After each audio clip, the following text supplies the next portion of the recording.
we're back working on this Max for Live device that records parameter changes over a fixed period of time. This is going to be used in the next update of the DJ Megaset, so we can record quick parameter changes of effects on the fly without having to use the LFO.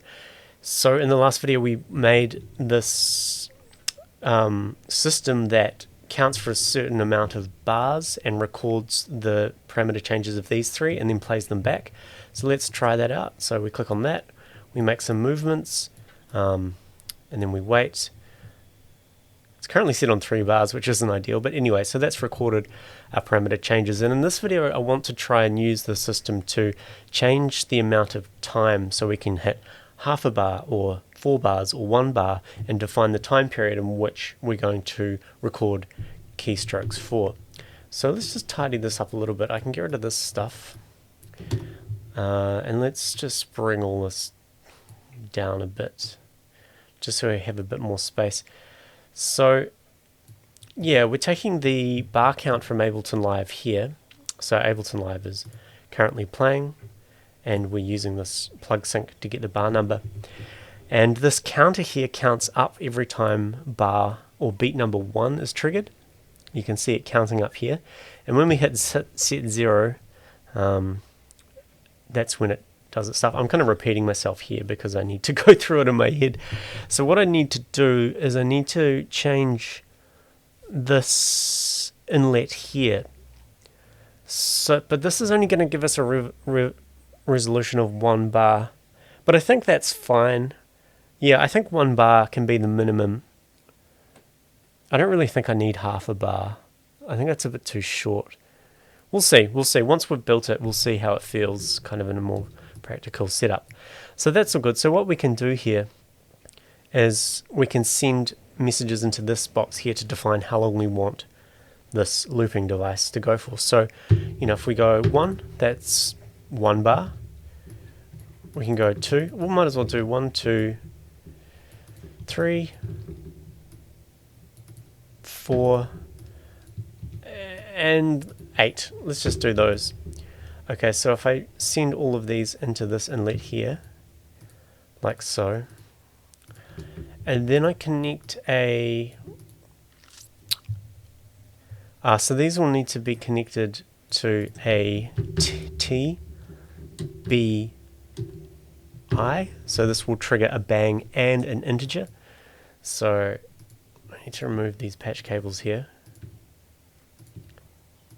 and we'll connect these into this.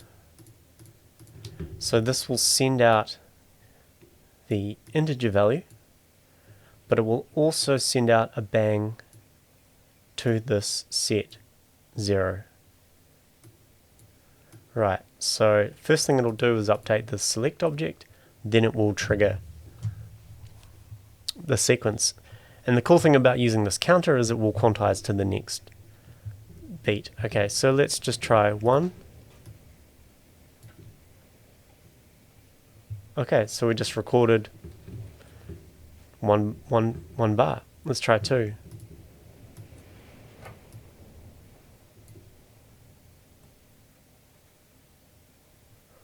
Cool. 3.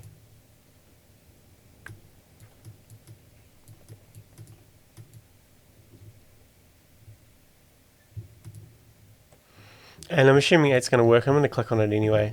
It'll take a little bit of time, but I really want to see this working.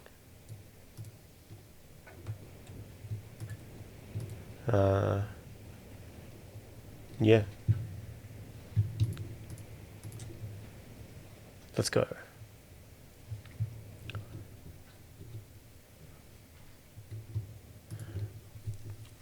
Okay, I'm quite happy with that. What happens though when I change the transport? This is something I didn't really think about. So, you know, I want these parameter changes to speed up if the BPM of live is sped up. Otherwise, this is going to be looping in the wrong time. So let's see what happens. So I'm just going to go 1 bar, record that. I'll do something a little bit more smooth.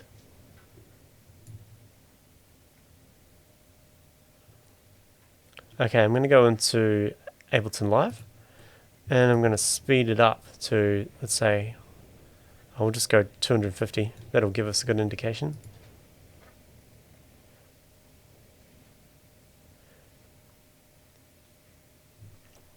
I don't actually know if this is working or not. Let's bring it right down. No, see, this is just continuously moving at the same speed no matter what I recorded at. So let's go back to 120. This is where I think the sync mode will come in handy. Let's do some experimenting. Transport live. Okay, that's good.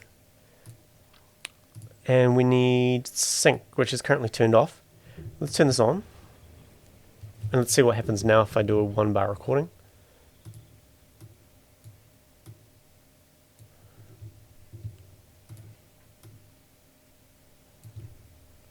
Okay, that's good. Let's slow it right down. Hey, it works. Right out of the box. I'm pretty happy with that. Let's put it back up to 120 BPM. And just double check that. Okay, let's go 999. Alright. Okay, so I just want to... how am I going to incorporate this into the other project? I'll get to that in the next video.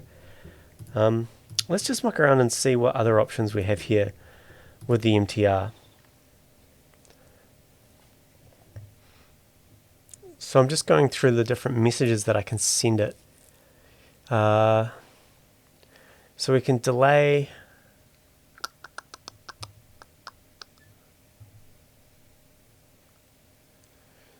Okay, there's a rewind. What just happens if I click rewind when it's just playing? Okay, so rewind. So that we can, I'm trying to think about how we can do a re-trigger here. So I'm just going to click on play. Okay, so when I click on play, it's not going to be synced to the BPM.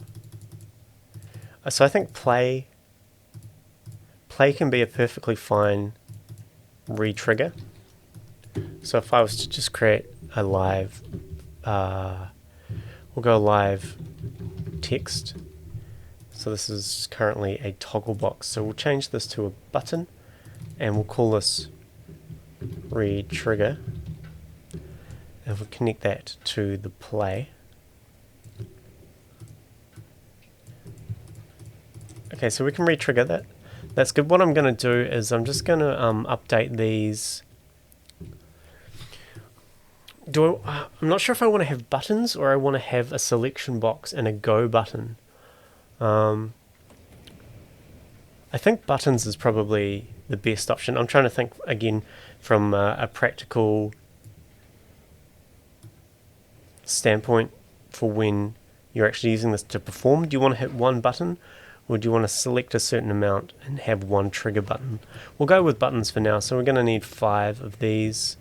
Just go 1, 2, 3, 4, 5.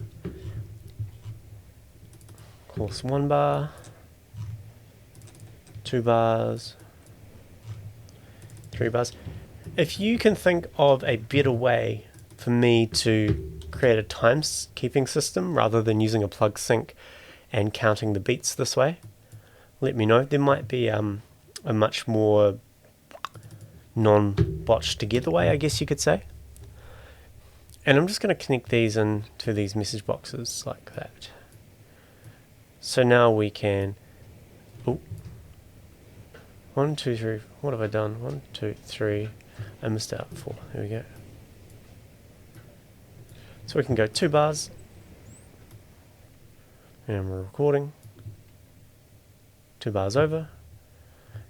And we can just re-trigger that whenever we like. I really like this feature. Like, it doesn't seem like it's much, but this, I feel like this is going to be a real handy thing to do, because you might be changing an effect parameter, you know, and it's in time to the music. And then you can hit the re-trigger button kind of halfway through and it kind of resets all of the timing that you've done. So kind of almost like a slightly random way that you can experiment with an effect that you've pre-recorded. Okay, I'm going to leave that video here. I'm going to have a think about if I want to add any more features, and I think in the next video we'll get this across into the DJ Megaset and get it working with the actual device.